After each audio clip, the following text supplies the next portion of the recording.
Messieurs, dames, Tangue Koki.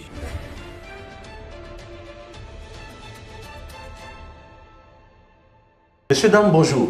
Tout le monde a une liste de réalisation, il y a Joseph Kabila. À peu près 51 réalisations. Mais je me pose mille et une questions. Les 51 réalisations, la Gisimi Sowana, et Salemine a 18 ans. Ah, ok.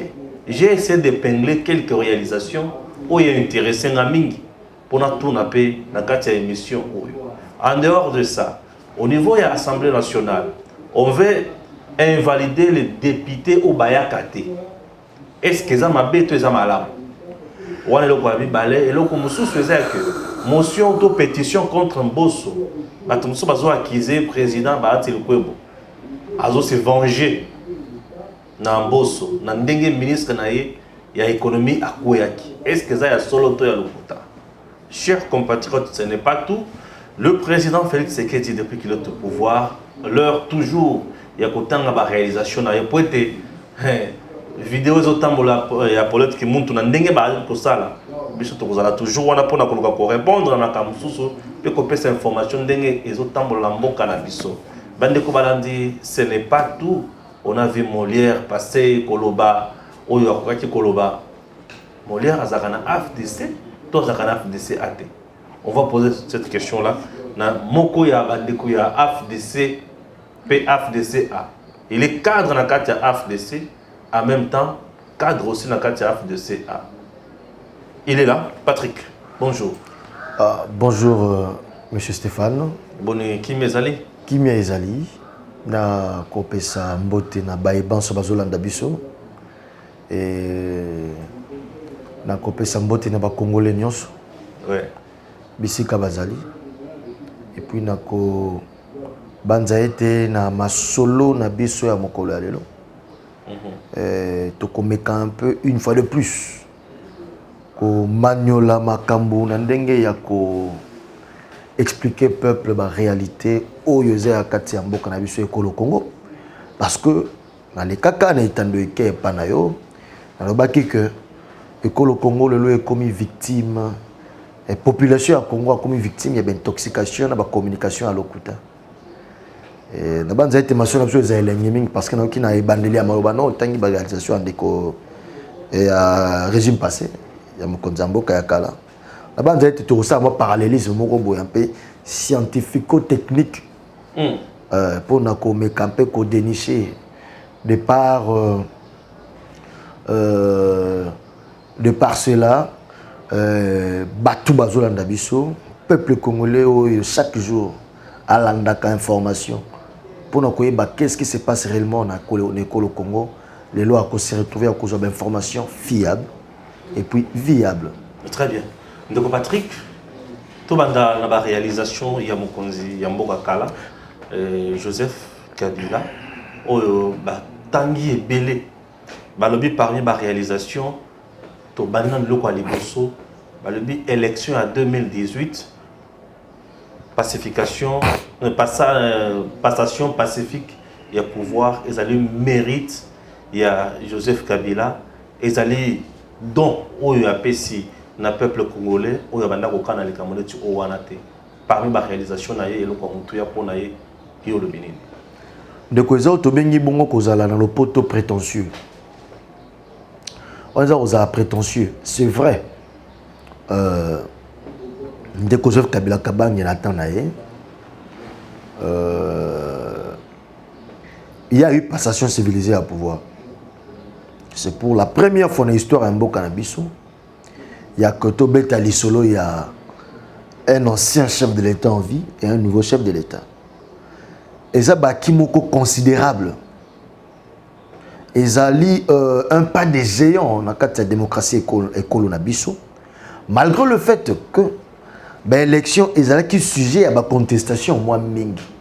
Mais néanmoins, nous sommes restés sur l'essentiel. L'essentiel, il y a eu passation civilisée, il y a pouvoir. Malgré ma contestation, malgré ma trouble post-électoral. Mais les loyaux, famille politique moko, qu'on prétendre qu'on a le seul et unique géniteur nango comme si cela dépendait de la bonne foi ya bateau, bah politicien, je dis non. C'est là où on a utilisé le terme prétentieux. Et ça, non, c'est ça. Et ça cause la prétention dans le poteau. Comme il a qui ça, il y a Pamba. Pourquoi? Parce que comme on a niveau à passer suffisant à pouvoir écouter Makila et Congolais et Belé.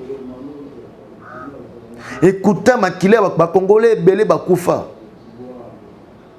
Comme on a passation civilisée à pouvoir, il faut qu'on reconnaisse le mérite de l'Église catholique. Parce que donc, il a fallu, nous avons, bon, tout rattaqué au Bengara, bain de sang. L'Église catholique a intervenu encore à Saint-Sylvestre pour que Gambo opposition, Gambo à peuple. Opposition à peuple. Hein? Moutemeze ya Kokita. D'accord à Saint-Sylvestre. Parce que de part des intentions, même au Kondiambo Kakala, Atikala qu'on s'est prononcé. Ah, s'est prononcé à la dernière minute. Au point que position n'est pas kolobati, ça par exemple biloko et ça là que de commoder se battre le cobois à la mal vue. Parce que alobaka clairement que s'il faut opérer un choix avec une famille politique n'a pas FCC. Moi je pense que Bisson a FDC est mieux placé comme ça candidat à malam ou idéal pour ne bien être un peuple. Parce que pourquoi ndeko Kabila bande ko pèse sa position et attend moukete malgré ba situation nyo sur les cas. Il y a que Batu Bakoufa.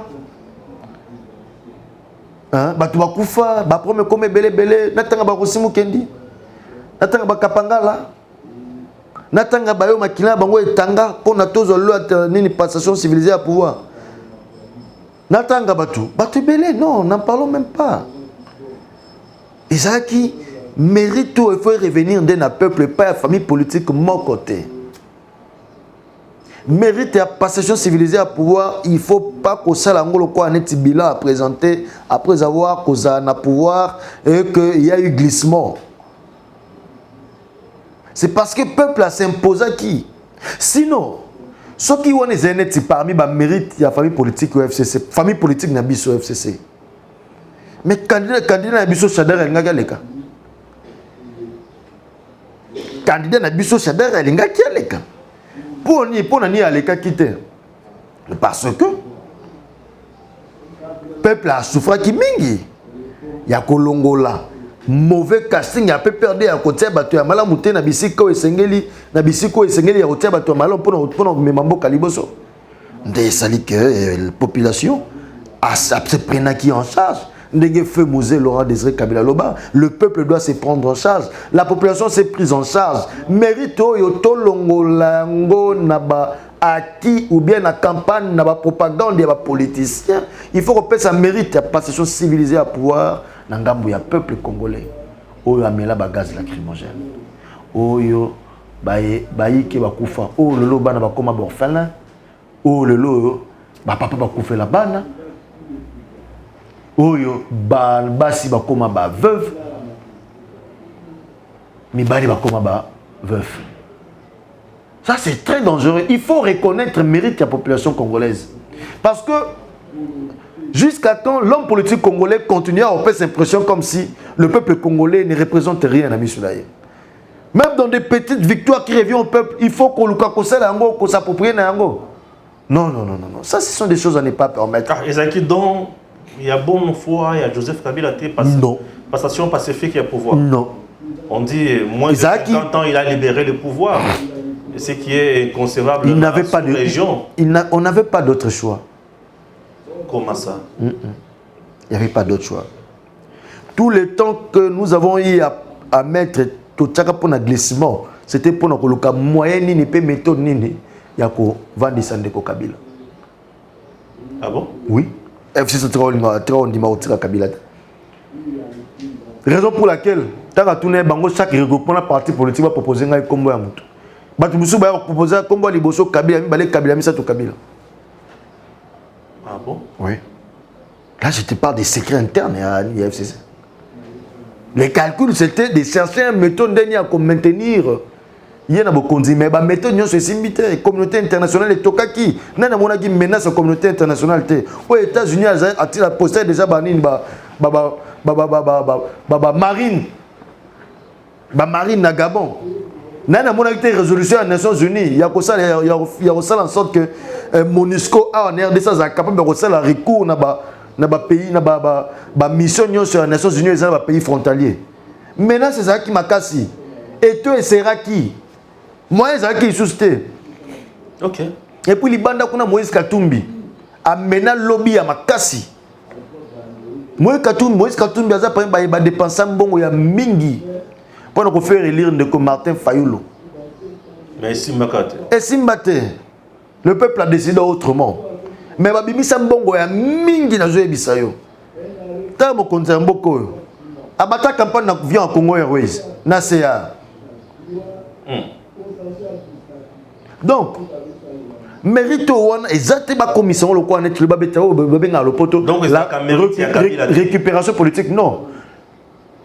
On le dit ils ont mérite ya Kabila té. Non, ils ont mérite. Passation pacifique à pouvoir. Non, c'est la mérite de revenir dans le peuple. Mais ni tu reconnaître André Kabila par exemple. Oui. Ça le fait que avec lui il y a quand même organisé des élections, il a quand même à la fin de compte après pression il y a peuple. Après pression au niveau interne donc peuple, au niveau externe la communauté internationale, c'est là que André Kabila quand même a organisé des élections. Ah OK. Et ça le quoi net si moi na alinga au chocolaté. Hein? Oui, oui. Oye au simbelier fimbo au telemi liboso assis au chocolat. Après moi na ngoyo zo que non na linga mai mingi. Est-ce qu'on dit mai? Parce que Simbale Kinini, film. Alors même à sa propre mérite, à propre toi, yo pesa on a moi na toi na muta Simbaki film. Na montre Simbaki film. Ah peuple Simbaki film. Nendo kabila ça qui n'a choisi, il fallait atika. Ndé akobimisa. À ça sous mauvais casting au train de Gochadari et voilà le peuple a un mauvais casting. Un très mauvais casting. D'ailleurs, oui. Ndeko Stéphane. Kobo sénateur que parmi Babiloko et ça qui a quitté FCC, ils ont un mauvais casting. Il y a Bato à PPRD, une imposition à Bango, dans la famille politique. Il y a Kolupa, côté à Batou. Oh, il y a beaucoup plus de loyauté accentuée vers les individus que le peuple au hasard censé avoir servi dans une action gouvernementale ou bien dans une action politique. Après, ce qu'on a aussi d'avoir travaillé avec Kabila, il n'a pas de leçons à donner aux gens. C'est ce que les gens disent. Non, Batoubalobaka Bongo, oui, ce sont. Oui, on connaît ça. Bongo permettre de comprendre le fonctionnement, il y a peut-être même pas un gouvernement bien dans une famille politique. Dans une famille politique, quand tu es au Congo, pour ça, les magasins Botobe, Moko. Et là, les chefs de parti politique, et ils ont des faux autorités morales. Il y a que des commandés se battent le Kwebo. C'est un pion majeur. Nation FCC, c'est au moins chef de l'institution Moko. Mais au moins, il y a des commandés se battent le Kwebo. C'est le président de l'Assemblée nationale. Azala président et sénateur, Azala premier ministre, Azala qui un des ministres dans le gouvernement. Or, les coordinateurs, il y a action au gouvernement, Zali Bongonani, premier ministre, ou Azopé c'est attribution de par la loi portant fonctionnement au gouvernement, ou attribution définie, puis premier ministre Azopé c'est ma priorité en rapport, il y a Mokonzi Amboka Alingi. Très bien, très bien. Tout ça toujours dans ma réalisation. Donc, pendant sa place, donc, oui, vas-y. De commoder c'est battre le Koboya, Zala qui chauffeur, il y a FCCT. D'ailleurs, tu sais que FCC Koumama qui est pas à bord, tu es bien classique. Ou comme on a dit, lui, il ne fait pas partie des classiques FCC. Il n'a jamais été classique FCC. D'ailleurs, classique FCC, il combattant, il FCC parce que tu s'opposes à l'interne.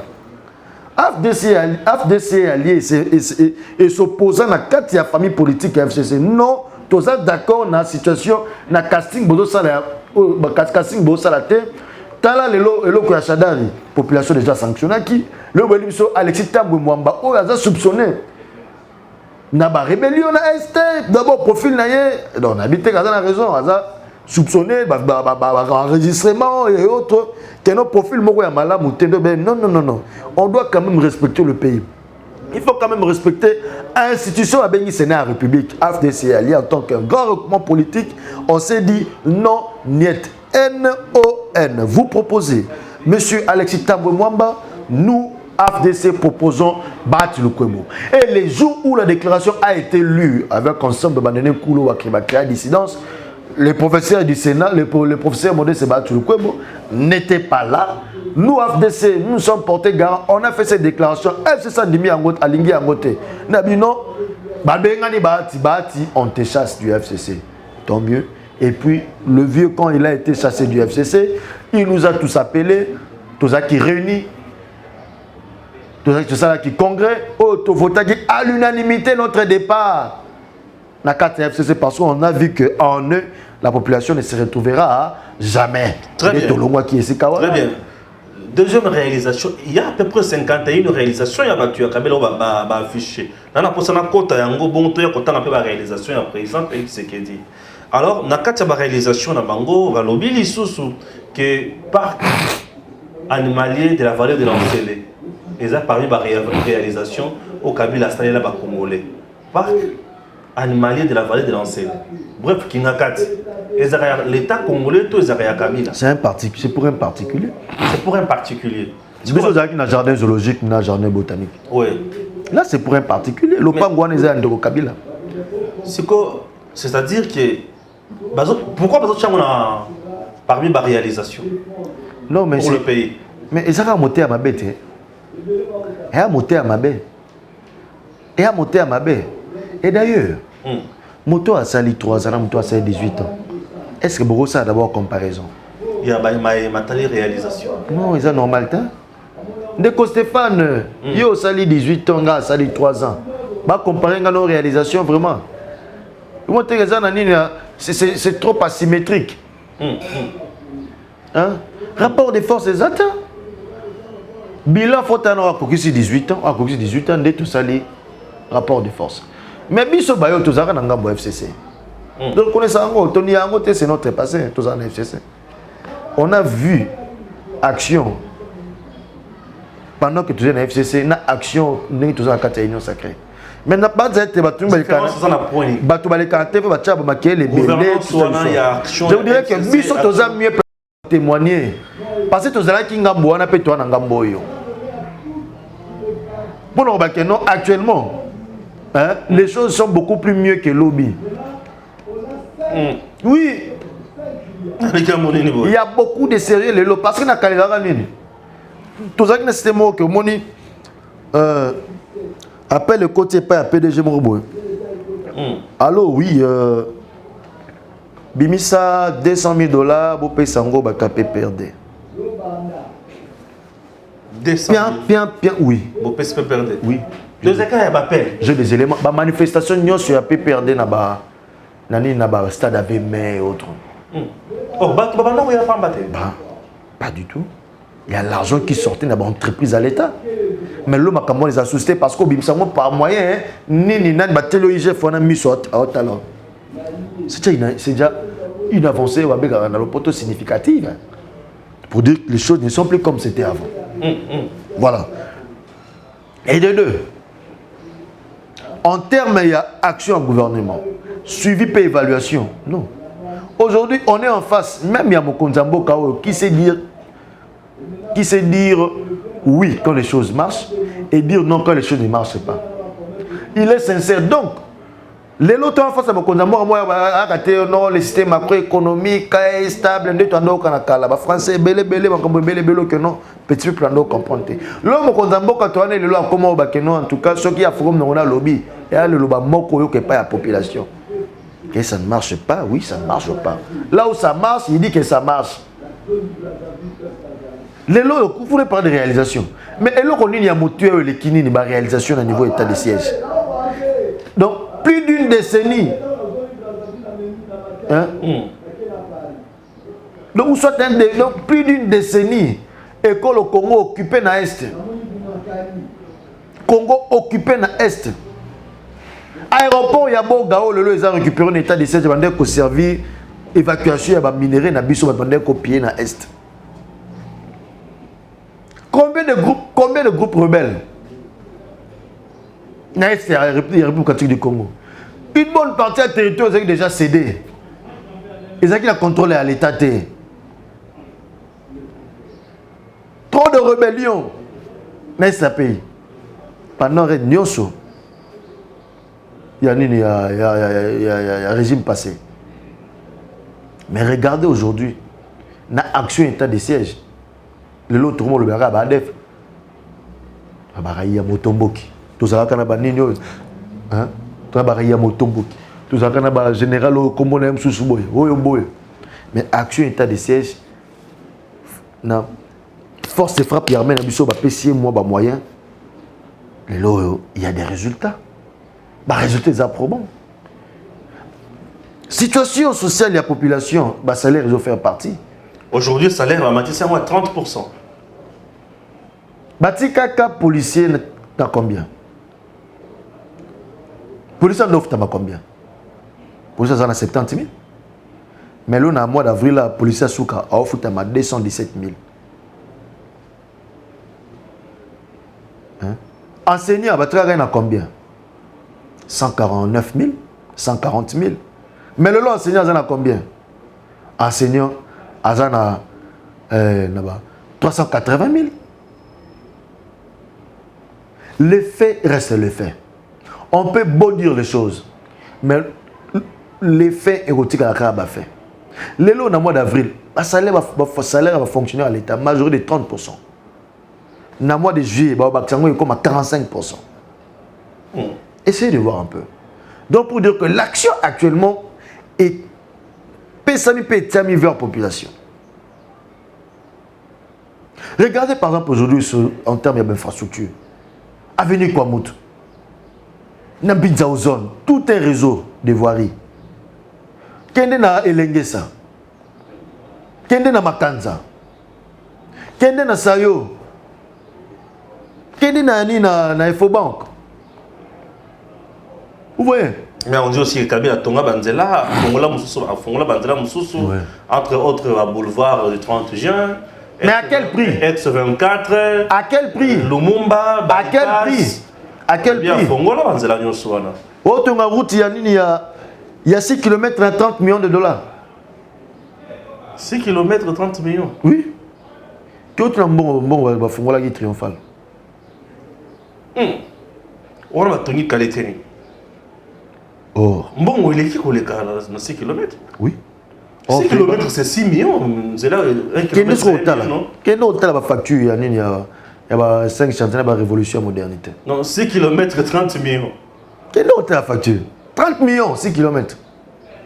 Oui, bon, bien sûr. Hein. Quand on regarde, on a un problème. Mais vous avez construit à quel coût? À quel coût? Vous avez fait dépenser beaucoup à l'État congolais. Oui. Qui est d'ordinaire. Banzelo, mais c'est un dérisoire, 200 000, 400 000, 500 000. Vous voulez qu'on fasse quel parallélisme? Ce qui est vrai, situation Boka ou est bébé là, ou est koufé là qui, bon wana nango ekoya loko anet na magité. Bien sûr, bien sûr. Et ça processus au babakosi de longue haleine.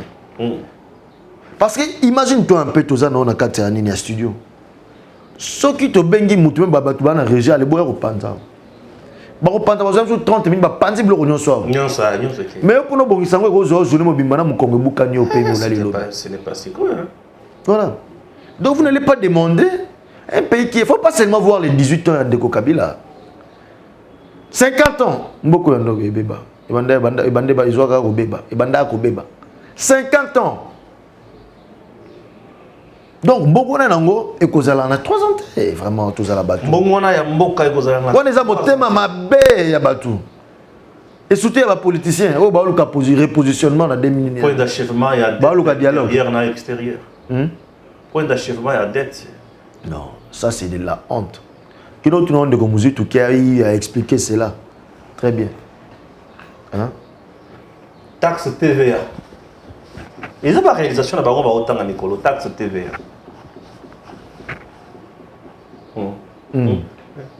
Continue, je vous suis. Oh, mais là, taxe TVA. Oui, non, ce qui est vrai, tout n'était pas mauvais. Oui. En tant qu'instauration à TVA, oui, c'était bien. Mais bon, on a donc Wapi. C'est ça le problème. Ce n'est pas possible. Oui. Bon, instaurer le TVA, mais pour le moins que dans la poche, il y a Patrick Makanga politicien. Waouh. Ça ne sert à rien, mieux vaut ne pas le faire. Oui, mais taxe, c'est ça qui est dans mon main. Bon, ils ont qui dans mon approche. Parce qu'avant TVA, il y avait déjà une taxe. Ouais. TVA remplacé taxe, c'est ça qui est bosso. Oui, bien sûr. Oui. TVA à 16%, mais taxe, c'est à 8%.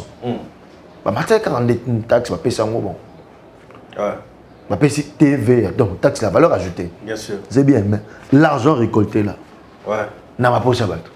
Ils ont cité. Bon, on là, on est dans le temps à Combo, Et ils ont cité la compagnie d'aviation Congo Airways. Ouais. Depuis que tu as dans le lac. Lac Naïb. Depuis que Congo est salé, de Ténaïb. Congo est déjà parmi les entreprises où ça a créé un départ, il y a DG Moro au Gefrem, Anatole qui quoi. Imposant qu'au Gefrem, ça 2 millions de dollars pour la Congo Airways. Et créer un grand social parce que l'entreprise, il fallait foutre à 2 millions. Et pendant en même temps, il fallait à répondre à nos besoins internes. Il y a des agents. Imposer l'entreprise. Imposer. Ils n'ont même pas tenu compte. Imposer, c'est bon, on va créer Congo Airways. Donc, on va foutre à toute l'entreprise. Oui. Au Gefrem est connétable un paiement, entre autres aussi, parce qu'on a imposé au DG. Il y a qu'on fout à Nini. Il y a qu'on paye ça. Bon, voilà, comme vous allez quoi, qu'on contribue comme au Gefrem, ils ont quoi actionnaire. Parce que normalement, au Gefrem, parmi les actionnaires, il y a Congo Airways. Au Gefrem, ils ont actionnaire. Donc, l'entreprise, à l'état de bimsa bon, on a co pour créer Congo Airways. À part au Gefrem, il y a un avion qui me vite à oui, qui pas vite à Lumumba, Musée le rond de ce truc. Tu vois, on a raté le Kenda. Bah, inaugurant, ouais. Bon, bah, tant qu'il y a réalisation à l'aéroport, il était modernisé à l'aéroport. Bah, tant qu'il y a un bah, modernisé. Bah, le but au standard international. Oui, mais l'aéroport, voilà. On peut. Bah, inauguré, non, ils ont fait des histoires dans le chef de l'État à Kala. Ah bon? Non. Moi, je me. Il y a Loano les sous. Hein? Tour de contrôle. Papa. Dans Loano. Nos aéroports sont comme des toilettes. Je ne vais pas entrer dans ça parce que demande aux gens. Des gens sont allés, des gens, bah, tu as un roaming, bah, tu vas là, poteau. Qu'est-ce que tu as sur l'aéroport en Djibouti, bah, risque, bah, il. Bon, mon nom, bah, mon nom, il m'a camoué. Qui est un Congo, un aéroport, Maya. Ouais. On comprend en Djibouti. Dans souk un aéroport. Djibouti, bah, une toilette route ou ma exact. Bah, qui veut beaucoup. Mon frère, tout ce qu'on ridiculise un peu quand tu es dans le milieu. Non, ils ont construit les bâtiments, l'immeuble intelligent. L'immeuble intelligent? Ah ouais. À combien? On a 41 millions de dollars. L'immeuble intelligent, il a mis ça 41 millions de dollars. 41 millions, plus ou moins. 41 millions de dollars. 41 millions de dollars. Plus ou moins. C'est entre 41 et 46 millions de dollars, cet immeuble-là. Pendant que l'immeuble est au Gefrem, et tout le monde a 11 millions de dollars. Tout y compris, meublé, tout. L'ascenseur, tout. Au Gefrem, 11 millions. Immeuble intelligent, 41 millions de dollars. Ah. Mais c'est comme que. Mais il y a un immeuble intelligent, ça veut dire qu'on va béler la carte. Intelligence, non, non, ça veut dire qu'on va béler la carte. Bon, tant qu'on a encore un immeuble intelligent, tout ça, on voit là-bas, il y a un ascenseur. Il y a rien d'intelligent. Ni combien de cartes avant qu'on t'en combien d'intelligent. Ça devient même intelligent. Non, il y a combien de cartes, il y a une carte à visiter. C'est ça qui est intelligent là-bas. Qu'est-ce qu'il y a d'intelligent là-bas? C'est compliqué. Peut-être ma salle de conférence, on a intelligence. Vous avez des immeubles intelligents. Ah là, je vous parle en tant que constructeur. Oui, ok. Oui, en tant que constructeur. Immeuble intelligent. Immeuble intelligent, par exemple, un immeuble écologique. Donc, immeuble on a. Il y a un immeuble tout le monde en haut là-bas. Arrose à pas balou qui landa Hollanda moi. Voilà. Hollanda moi, moi ok ne Hollanda moi. Hollanda angle de résidence ya moi. Donc un immeuble intelligent. Immeuble intelligent. OK. Ah, oh non, écoutez. Mboka c'était une aventure moko sakanate. Aventure, c'est vraiment L'RDC, c'était une vaste aventure des personnes de mauvaise foi qui ont mis ces pays à genoux pendant que Bissou Tondé a souffrir. Moi, je suis ici. Papa enseignant, maman enseignante. Tout le monde n'a pas de difficulté parce que les Bissou Congolais imposé Bissou souffrance. Au lieu de la moussala, l'État de l'Ongo Bani, Bakenda na jouissance. Mettant en place. Moi, je préfère réseau, je préfère gouvernement à Chile Djelou que gouvernement où instaura mafia indo-pakistanaise na école au Congo pour nous la peuple. Ah bon? Oui. Je préfère gouvernement au système Tiati au bandé se moquer. Chibola Moulumbaï, tout ce qu'ils disent là. Je préfère au moins les Chibola Moulumbaï, je préfère au moins les Chile Djelou que ce système qui a mis en place, que le système et le gouvernement est en place un système il y a mafia indo-pakistanaise. Parce que l'autre victime, il y a des mafieux. Oui. Victime, il y a des mafieux. Ok, comme pour un intérêt politique, il y a un tableau repris. Pour une population qui est de l'autre côté. Barotinda mutumo na TV alaksara tomate andote kango 200 komi 300 ezaki 500 komi 1000 francs tout cet addition de l'état m'tendait asomba tomate wana ayateki lango peuple on dirait l'état toka la teka huile ou bien on dirait l'état mataki taxe. Or eza ba jena bango pour na ba créer gros na niveau social que non ba me bateau pas en kolobake Kabila zaki malamu ke ndeko Tshisekedi. Parce que derrière les Pakistanais, on a surtout beaucoup de caciques qui y a FCC. Beaucoup de caciques FCC, derrière les Pakistanais, on a une part sociale partout. Qui n'est pas immeuble qui nous le recoute à Bango, qui n'est pas entreprise qui nous retient à combat. Il y a des Pakistanais derrière Bango. Il y a ces gens-là, ils ont des actions presque partout. Tant que tu as la Mayawa, il y a un part en Suisse, il y a un part en Maï Songolo, il y a un part en Elogagolia Songolo, Sardine, il y a un part en Kanti, il y a un importateur, il y a un exportateur, il y a un Thomson. Mais ce sont eux qui tiennent l'appareil économique en Boka, Bango. La plupart des Pakistanais, ce ne sont que des facettes, ils ne sont que des facettes. Nassima, ce sont des gourous politiciens qui sont derrière. Bon, on va faire la tomate. Bon, on va faire comment bon d'affaires, on va faire oui, on va faire la tomate. Et puis, bah, décider pour clouer mon kondiamboka, pour même mon kondiamboka dans dialogue, bah, on va tableau qu'on va prix. Tout est basé dans bango. Mais ils doivent savoir qu'il y aura élection en 2023, pas de dialogue. On ne donne pas le temps pour le dialogue. Ils ont besoin d'un consensus. Ils ont réclamé consensus. Les consensus, bon, oui. En tant que je suis un socialiste démocrate, oui, on doit parler, mais pas dans le sens, il y a qu'à partager le pouvoir, pas dans le sens où retarder le processus électoral. Il faut qu'il y ait des élections en 2023. Mais les banques se vont rêver. Ils ont créé une situation sociale, il y a compliqué pour ne pas un dialogue. Va revenir dans les affaires. Parce que là, il n'y a pas c'est ça qu'on limite jamais mon compte actuel. Et ça, le fait qu'à Bengala, on a une coalition. Ok, vu que c'est nous qui détenons l'économie du pays dans Maboko, qu'est-ce qu'on va faire? En tout cas, ça y est, gérer sur le plan économique. Mais bientôt là, parce que la politique économique, la politique économique structurelle et conjoncturelle. Alors sur le plan structurel, au moins déjà, sur le plan conjoncturel, au moins déjà, actuel, moyen pour majorer le salaire, il y a fonctionnaires à l'État, policiers, militaires, pour nous permettre de contenir en attendant. Retrouver le pouvoir d'achat. Oui, mais retrouver le pouvoir d'achat. Et puis sur le plan structurel, il y a que non, en attendant un projet à long terme. Entre autres, 145 territoires. 145 territoires, ils ont un projet intégrateur parce que côté Sanzela, dans le territoire, et côté ici Maï, et côté ici courant. Il y a que des villageois peuvent facilement maintenant venir vu que le territoire est relié. Dans un village en bonne et due forme, les villageois qui cultivent ont la possibilité à l'ONI. Et puis moi,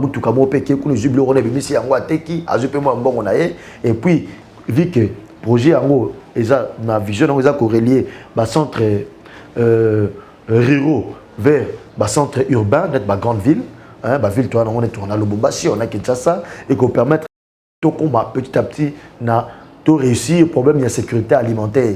Il y a que toute autosuffisance alimentaire. On a une politique économique structurelle qui va avec le temps. Mais pour le moment, on voit déjà l'action Mokonzamboka toujours allant dans les sens à faire en sorte que la population a de la asphyxiété. Alors, sur le plan économique, voilà, maintenant, tant que des gens projet tels que la structure avec Simba, nous aurons maintenant des entrepreneurs congolais. Ouais, Moutalongwe Kuna, qui sont dans la tracasserie et autres, Moutalona qui est dans un village, on n'aura pas tout, on n'aura plus. Croissance démographique exponentielle à Kinshasa parce qu'un villageois peut venir, peut rester chez lui au village, il a son argent, il vit sa vie, il a Canal+, il a le courant qui est là, tout ça du soir, hein, il sait comment nouer il sait comment mieux vivre tout en étant chez lui au village. Hein, et que aïe azoteka, hein, sur au loni, au teki, aux zumbo, on a bénéfice et puis c'est sengo. On continue, on perpétue, on a banana yo, famille mobimba, bozava commerçant. Yo moi quel système on est créé en même temps entrepreneurs locaux nakati école au Congo. Vous voyez, pour un lendemain meilleur. Donc on est dans le cadre de la politique économique structurelle. Maintenant sur le plan conjoncturel, il faut que là, un moment gouvernement comme même prêt que nous sommes à Thomson, hein, pour essayer de pallier un peu aux situations qu'il y a jusqu'à la mise en place de la politique économique structurelle. On est remettre il y a sur le plan conjoncturel par rapport à la conjoncture, tel que des fois tu as appelé dans la situation que au moins tu as mis sur réserve d'abisso l'impact comme on a monique action IGF il y a une recette monique l'état commun à mon solo il y a un bon pas fonctionner ce que maintenant tu continues à lire Rwanda il y en a des fois que lobby à Congo ils ont s'annoncer malamu kelelo maintenant si tu continues à lire Rwanda na lire Rwanda mobilisation de recette la performance régime financier comme makasi mingi et que corruption est comme égale à zéro na action à IGF l'état aux amosolo mingi même au point il y a créer même une ligne de crédit agricole pour favoriser politique agricole en Katamboka parce que mon mosolo déjà le gouvernement a déjà pour majorer salaire 30% de salaire va fonctionner les abouquetés. Non, c'est beaucoup d'argent. Donc l'État a eu chaque mois il y a Robin Srakanya donc pour dire que budget tout le monde qui est de 4 milliards ou le mois qui est de 4,5 milliards à 11 milliards mais fait non il bandi que ça nini et bandi comment on a parce que dépenses et mati d'abord enveloppe salariale il va fonctionner à l'État ça veut dire qu'il y a dépenses et mati de 30%. Ce qui l'État on est comme ça 1 milliard donc le ça 1 milliard donc 1 milliard 300 millions hein, exemple on a ici 1 milliard 300 millions donc et bah ici dépenses na enveloppe salariale il y a fonctionnaires de l'État donc militaires et policiers aussi pour donc fonctionnaires civils et militaires donc pour dire que action actuellement ndenge to ki na mboka olelo je te dis micro mizali koya ata bokonza mboko soit ki to continue à lire yo mboka yeke liboso Mboka et Kokandeliboso, c'est le souhait de tous, jusqu'à présent. Mais il y a même des gens qui disent que Félix Tshisekedi, Bissika Bazozelae, a fait ses résultats, mais a réussi. Nakozongi sa Kabila la mité ma Congolais, partout Kabila passe, il s'offre un bain de foule. Non. Makambo wana biso nyonso toyebi ke ezali montage. Basala ki amondenge nini. Je t'explique hein. C'est pas stratégie politique mais j'ai dévoilé caca. Hein parce que des fois faut dire la vérité hein? La politique est le côté. Donc et ça la basala go. Moi na cause par exemple non de Stéphane. Il faut Patrick hein faut ça un peu mutumo yebani déjà hein par exemple to non. Il faut ouvrir un son à l'ECA, côté à Tchangou, à créer mouvement. Parce que j'ai bien bien appelé Mkolo a un succès. Mais il faut voir que non, on va canaliser ya ou rasila et aux autres c'est bon là.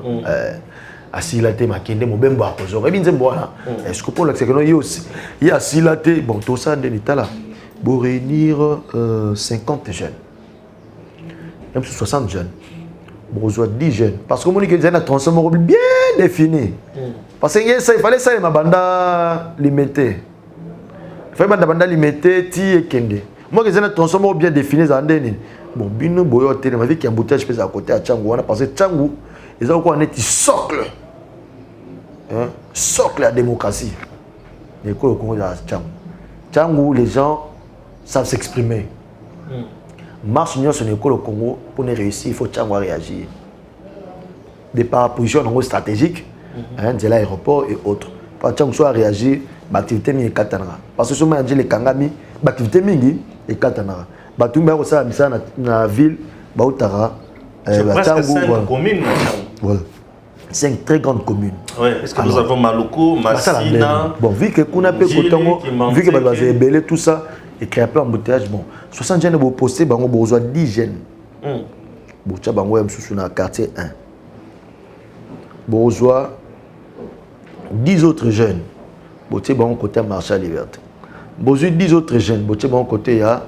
il y a commune à Massina botina bango bongo bokina bango bongo parce que on a parlé bango wana brozo msumi sato bazana ba téléphone ya bien hein oyo ba ça assemblée wana ba tema na bango kaka tout ça ba solo là tant botara raïs bon ba oganga to boganga 10 jeunes bazem panza ba ki bango Kabila et créer agitation ba crier ba seni ba ça nini ba tala nani Kabila et pour moi na 10 hommes sous wana ba kana ba to 10 bandi ko scander ba chant ah il y a un montage politique parce que vu que ça qui me compte en boka kalaba tout mingi ça possibilité à kutana na beauté parce que na tchanga ndako leka bien sûr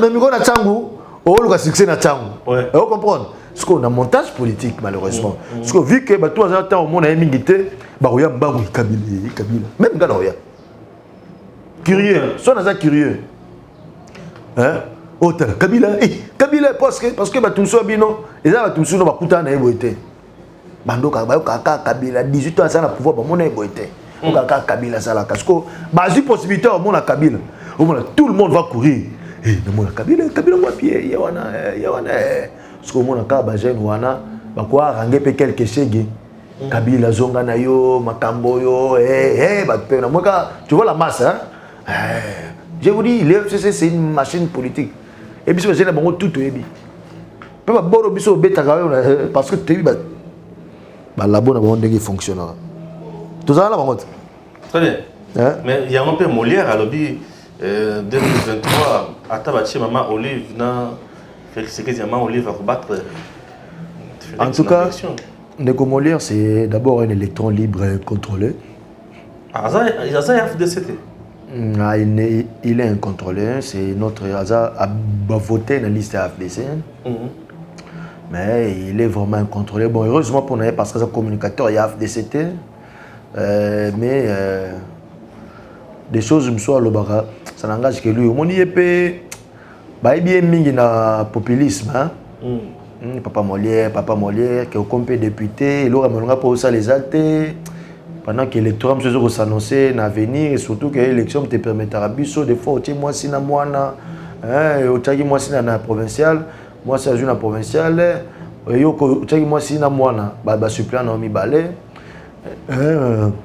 moko tike la provincial yo moko ke na national ce pays tamba sungi OK moi quelque part au tiki tu vois un peu tu vois 2023 pe yango ezo ya fosunga famille nini rosala bon fona ke suka na populisme na nga wana po yango nde permettre basa nini ba pesa ngai ba voix mais nga na banza été politiko alelo il faut tout le monde aspect wana ya mona makam faut tout tika objectif na politiko to salaka mais d'habitude c'est le cas avec l'honorable Nemandemba que je respecte beaucoup. Merci. Au niveau de l'Assemblée nationale ba député Msoso baboyi ko débattre sur la loi électorale. On préfère car c'est un consensus. Entre-temps, Mosopé, le motion et pétition contre lui, et on cite le professeur Bateloukou qui est derrière là. Ah oui, c'est ça le problème des Congolais. Et puis il se venge, Nandenge, ministre Naya Koyaki, il y a économie. Non, il faut pas, c'est pas ça. On les a réflexion de bas niveau, hein, parce que il s'est un beau pour gagner quoi.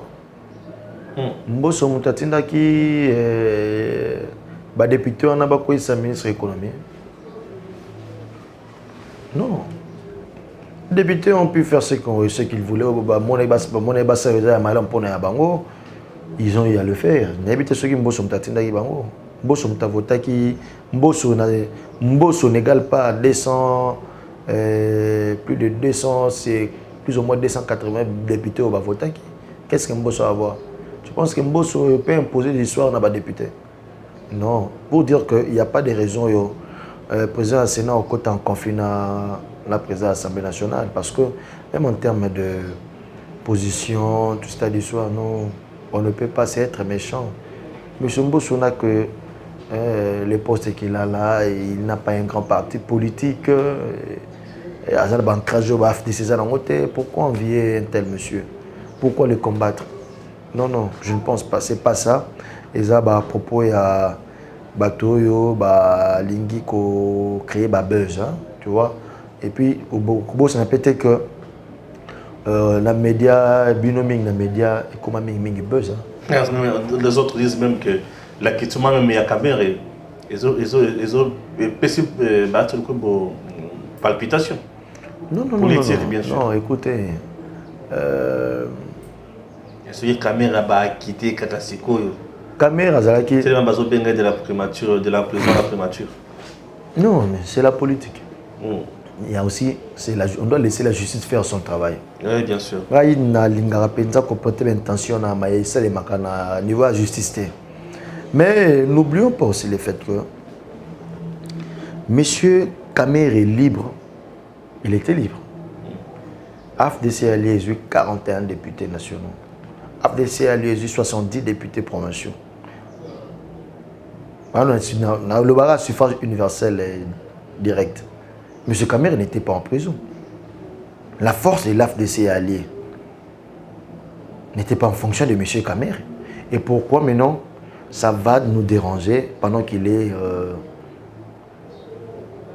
pendant qu'on va soit peut-être la quitter. Ça ne nous dérange pas.